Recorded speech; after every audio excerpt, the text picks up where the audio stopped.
नमस्कार, मैं पप्पू कुमार रजक आज आप लोग के समक्ष काव्य के लक्षण और उसके स्वरूप को लेकर आए हैं। काव्य के लक्षण के संदर्भ में बात करने से पहले चलिए हम लोग पहले काव्य की परिभाषा को देखते हैं। काव्य के परिभाषा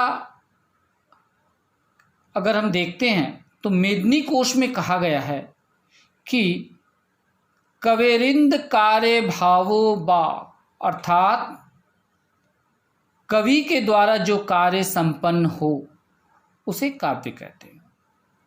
काव्य का स्वरूप बड़ा ही व्यापक है, अतः इसे किसी एक लक्षण के सांचे में बांधना बड़ा दुरूह कार्य है।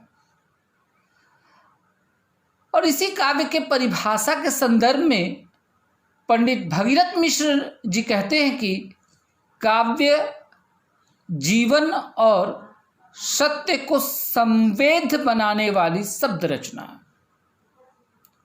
जीवन परिवर्तनशील है, सत्य अपरिवर्तनशील। जीवन के अंतर्गत मानविकी समाजशास्त्र आदि आते हैं और सत्य के अंतर्गत जीव जगत और ब्रह्म की बौद्धिक जानकारी आती है। जयशंकर प्रसाद ने इसके पूर्व काव्य को संकल्पात्मक अनुभूति कहा है। संकल्पात्मक अनुभूति, इसमें संकल्प या संश्लेषण की प्रधानता होती है। इसे श्रेयमयी प्रेय रचना भी कहा है। काव्य के परिभाषा के संदर्भ में अन्य कुछ विद्वानों के मत पर अगर हम विचार करते हैं तो पाते हैं, सबसे पहले हम देखते हैं आचार्य दंडी को। आचार्य दंडी कहते हैं अभिष्ट अर्थ को व्यक्त करने वाले सुविन्यस्त शब्द को काव्य कहा है। शरीर तवाधिष्ठार्थ वयवच्छनता पदावली, अर्थात अभिष्ट अर्थ को व्यक्त करने वाले सुविन्यस्त शब्द को ही काव्य कहा है। दंडी प्रसिद्ध अलंकारवादी होने के कारण रस की ओर इंगित नहीं कर सके। उनका काम तो पदावली से ही चल गया।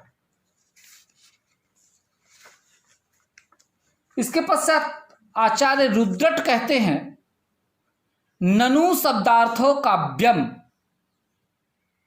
काव्य के लिए शब्द और अर्थ दोनों की स्थिति स्वीकार कर दंडी के आगे बढ़ने का प्रयास किया है। इसमें काव्य के बाह्य और आंतरिक रूप दोनों है। इनकी परिभाषा में अतिव्याप्त दोष भी है। इस संदर्भ को आगे ले जाते हैं आचार्य भामा।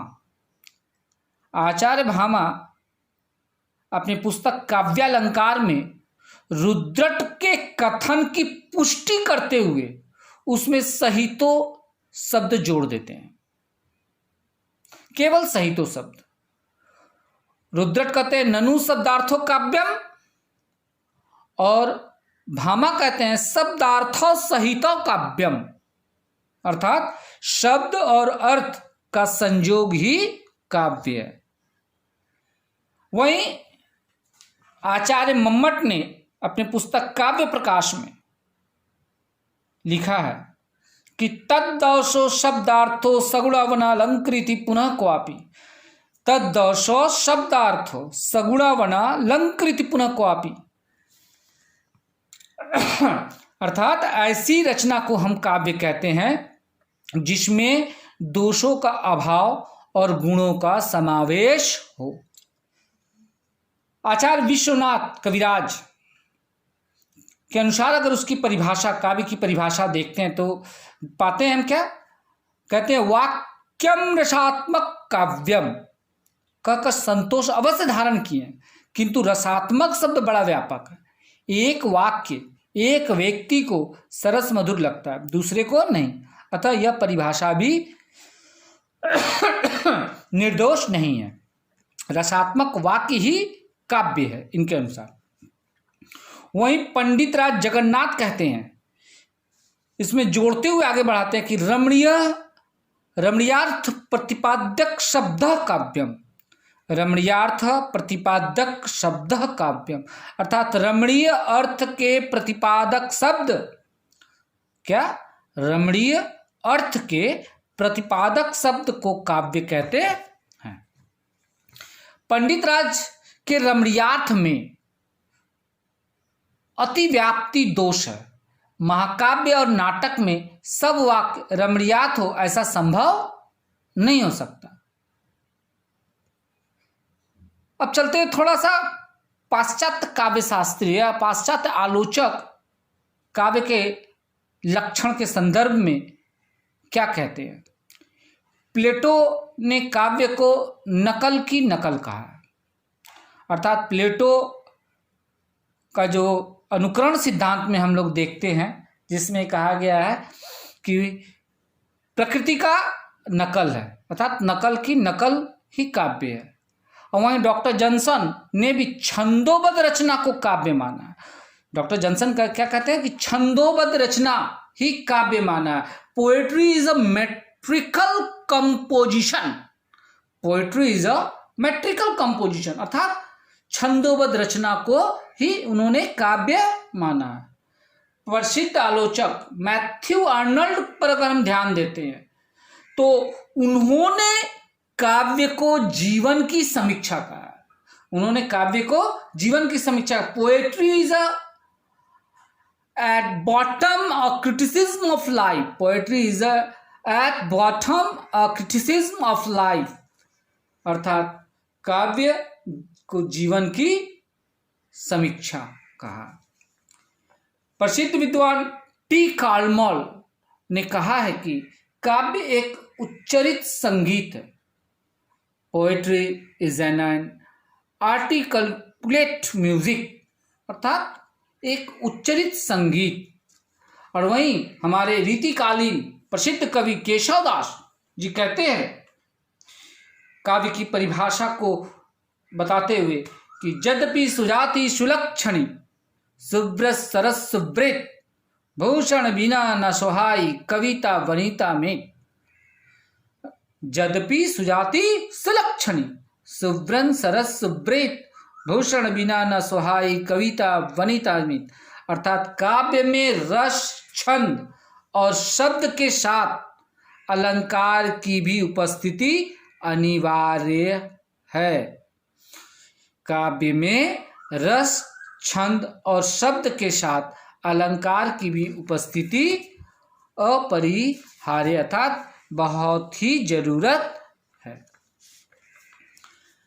आगे चलते हैं कि आधुनिक काल में अगर हम ध्यान देते हैं तो आधुनिक काल में आचार्य रामचंद्र शुक्ल पर अगर हम ध्यान देते हैं तो उन्होंने अपने निबंध कविता क्या है में कविता का परिभाषा भी दिए हैं, जिसमें बताते हैं कि जिस प्रकार आत्मा की मुक्तावस्था ज्ञान दशा कहलाती है, आत्मा की मुक्तावस्था ज्ञान दशा कहलाती है, उसी प्रकार हृदय की मुक्तावस्था रस दशा कहलाती है। हृदय की इसी मुक्ति की साधना के लिए मनुष्य की वाणी जो शब्द विधान करती आई है उसे कविता कहते हैं। निष्कर्ष तौर पर अगर हम देखते हैं कि भामा, रुद्रट, मम्मट, कुंतल, भोज आदि सभी शब्दार्थ युगल को काव्य मानते हैं। शब्दार्थ युगल अर्थात सार्थक शब्दों के जोड़ को काव्य मानते हैं, जबकि दंडी, विश्वनाथ, जयदेव, जगन्नाथ आदि केवल शब्द को ही काव्य मानते हैं। वस्तुतः न तो अर्थ का पाठ संभव है और न अर्थ विहीन शब्द का कोई महत्व ही होता है, अर्थात अर्थ का पाठ संभव है न और न अर्थ विहीन शब्द का कोई महत्व ही होता है। इसलिए शब्दार्थ युगल को ही काव्य मानना समीचीन है, अर्थात शब्द और अर्थ का मेल हो, सार्थक शब्दों के द्वारा सार्थक अर्थ की प्रतीति अगर जिस वाक्य के माध्यम से हो वह काव्य है। शब्द और अर्थ का संबंध जल विचि के समान अटूट और अविच्छिन्न है। अगर काव्य के भेदों पर हम ध्यान देते हैं तो काव्य के भेद पर हम ध्यान देते हैं तो यह भेद इंद्रियों के माध्यम से है। क श्रव्य काव्य और दृश्य काव्य। श्रव्य क के अंतर्गत आता है श्रव्य काव्य और दृश्य काव्य। और कथानक के आधार पर अगर देखते हैं तो प्रबंध, निबंध काव्य का विभाजन किया गया। ग शैली की दृष्टि से पद्य, गद्य, मिश्र या चंपू काव्य। अर्थात काव्य की परिभाषा के संदर्भ में अब तक हम लोगों ने जो समझा, जो जाना, अर्थात काव्य जीवन और सत्य को संवेद बनाने वाली वह शब्द रचना है। जीवन परिवर्तनशील है, सत्य अपरिवर्तनशील। जीवन के अंतर्गत मानविकी समाजशास्त्र आदि आते हैं जो सत्य के अंतर्गत जीव जगत और ब्रह्म की बौद्धिक जानकारी देती है। अर्थात काव्य जीवन और सत्य को संवेद बनाने वाली शब्द रचना है। अर्थात सार्थक शब्द और अर्थ के योग से काव्य का निर्माण होता है। हमारा आज का विषय यही समाप्त होता है। तब तक के लिए बहुत बहुत धन्यवाद। स्वस्थ रहें, सुरक्षित रहें।